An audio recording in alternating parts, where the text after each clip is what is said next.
Hello everyone, and welcome to another installment of Fantastic Five, the show where we entertain you by counting backwards from 5, and you entertain us in the comments. This week we're looking at 5 video games that deserve their own comics. There's a lot of overlap between fans of comics and fans of video games, and there have been some great and some not so great video games based on comics and comic characters. So why aren't there more comics based on video games? Sure, there may have been some notable standouts over the years, but why aren't there more?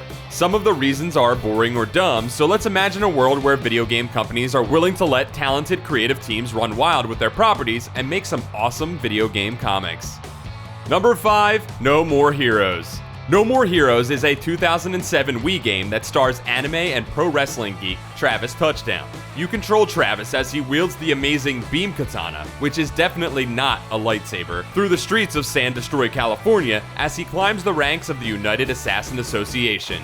If you ever wished Jedi did more suplexes, this is probably the game for you. There's action, mystery, silliness, ridiculous characters, and even more ridiculous plot twists. The Japanese version of the game came with a small manga that filled in a little of the backstory in comic form, but No More Heroes is a crazy comic world that deserves an equally crazy comic to match. Number 4, Power Stone.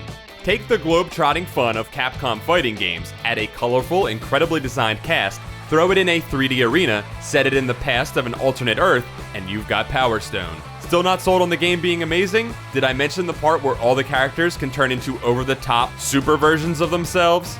This guy turns into Iron Man.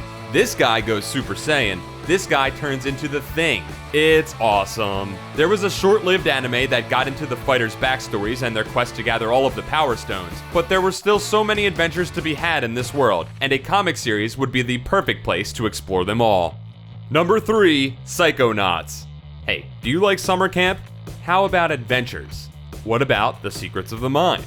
How about incredible psychic powers? If you answered yes to one or more of these, then how would you feel about a summer camp adventure to unlock the secrets of the mind using incredible psychic powers? Then Psychonauts is right up your alley. Released for Xbox and PS2 in 2005, Psychonauts followed circus runaway Raz as he attempted to learn how to master his blooming psychic abilities at a summer camp for similarly gifted youngsters. If you're not already on board with how much fun that world could be to explore in comic form, then I'm not really sure what else to tell you.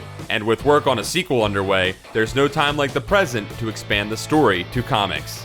Number 2, Metroid. Since her debut in 1986's Metroid for the original Nintendo, Samus Aran has been kicking brains and taking names in one of Nintendo's most popular franchises. Who wouldn't want to read a comic about an intergalactic badass lady's spacefaring adventures against all kinds of creeps, jerks, and awful monsters? It'd be like Furiosa in space! But instead of a robo-hand, Samus has a giant arm cannon and can turn into a ball that drops bombs. Trust me, it comes in handy more than you'd think. Samus has appeared in comics in a couple of magazines and strategy guides as well as a few manga, but with 2016 marking Metroid's 30th anniversary, the time is right for her to return to comics. And number 1, Super Mario Bros. Mario is the ultimate video game character. He's seen and done just about everything there is to do in a video game. Most of it involves eating mushrooms and jumping on things, but he's done a lot of other stuff too. He's the Mickey Mouse and the Superman of video games, so why does Sonic the Hedgehog have a comic that's been going for years, and Mario doesn't? Probably because Nintendo is more protective of Mario than Sega is of Sonic, but that's besides the point. Valiant made some Super Mario comics back in the 90s, and since they've done such a good job at reviving their own characters recently, I think they should get a crack at making a whole new Super Mario Bros. Comic universe. You'd have the main Super Mario Bros. Book featuring Mario and Luigi and company, but you could also do all kinds of spin-off books about Princess Peach and Wario that are wildly different. Nintendo, Valiant, call me. That's it for this week. Come back next week when we'll lay out our detailed plan for the Super Mario Bros. Comic and probably list 5 more things. Thanks for watching this episode of Fantastic Fives.